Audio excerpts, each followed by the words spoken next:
Good morning সকলকে। এই যে হচ্ছে ধোসা, এই যে ধোসার তরকারি। পুরো রেসিপিটা দেখুন, আপনাদের খুব ভালো লাগবে।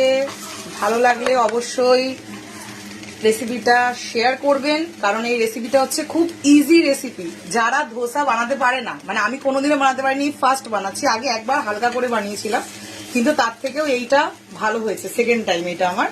তো যারা একদম জানেই না ধোসা বানাতে, তারাও ধোসা বানাতে পারবে। ঠিক শাশ্বতীর একটা নতুন মিনি ব্লগে সকলকে জানাই স্বাগতম। আজকে সানডে স্পেশাল কুকিং নিয়ে আমি চলে এসেছি। তো প্রথমে তেলে কালো সর্ষে ফোড়ন দেওয়া হয়েছে, তারপর আলু কাটা আর গাজর কাটা দেখতেই পাচ্ছ সবাই। তো কালো সর্ষে ফোড়ন দিয়ে অল্প তেলটা খুব বেশি হবে তা না, তাতে পেঁয়াজ কুচি দেওয়া হয়েছে। এবার আলু গাজরটা ভাজা হচ্ছে।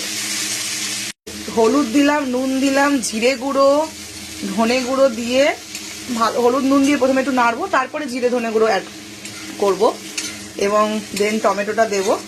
ঠিক এরকম টেক্সচারটা হবে। এরপরে জল অ্যাড করব। এবং এখানে এই যে বাদাম ভেজে রেখেছি আর ধনে পাতা, আমার ফেভারিট ইনগ্রিডিয়েন্টস।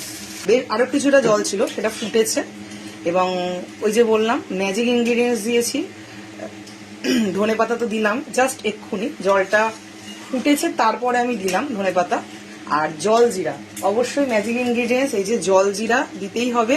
তেঁতুল থাকুক না থাকুক কিচ্ছু দরকার নেই, বাট জল জিরাটা দিলে ওই স্বাদটা চলে আসবে।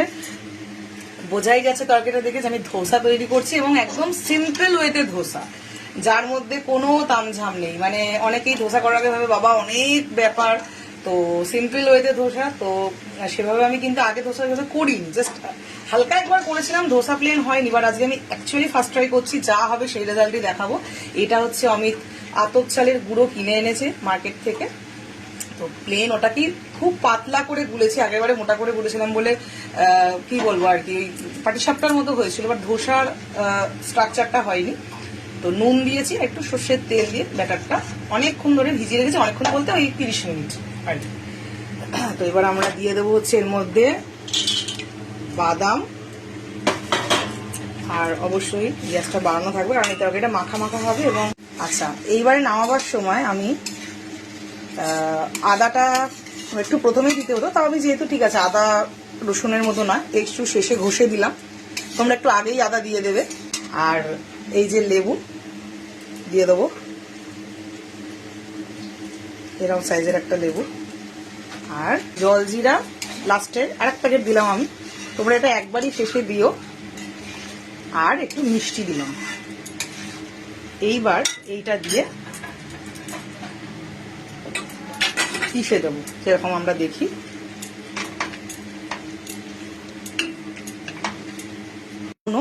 আমি জল ছিটিয়ে নেয় সবাই, এবং একটু নুন ওপর দিয়ে দিয়ে আমি একসাথেই দিয়েছি। এবার দেখা যাক আমার স্পেশাল ট্রাই।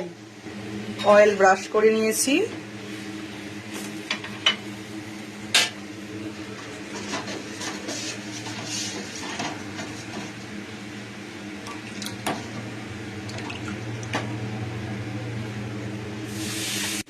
আচ্ছা, প্রথমটা করতে গিয়ে আমার একটু ভেঙে গেছিল, কারণ আমি এক হাতে ক্যামেরা ধরেছি এবং আমি ওইভাবে ধোসা আগে করিনি। তাই আমি বলেছিলাম যা রেজাল্ট হবে তাই দেখাবো, যেহেতু আমি আমার স্টাইলে করছি বলে। তো আপনারাও ঘাবড়াবেন না প্রথমটা দেখে। বাজে ভাবে মানে একটু ভেঙে ভেঙে গেলেও টেক্সচারটা দেখুন, টেক্সচারটা কিন্তু খুব একটা খারাপ হয়নি, মানে ক্রিস্পি যে ব্যাপারটা। তো সবাইকেই যে এরকম ভাবে হাতা দিয়ে প্রো হয়ে একদম এভাবে এভাবে ঘোরাতে হবে কোনো ব্যাপার না। আমি জাস্ট হাতা দিয়ে এরকম ছিটছিট ছিটছিট করেই দিয়েছি ধোসা তাওয়াতে।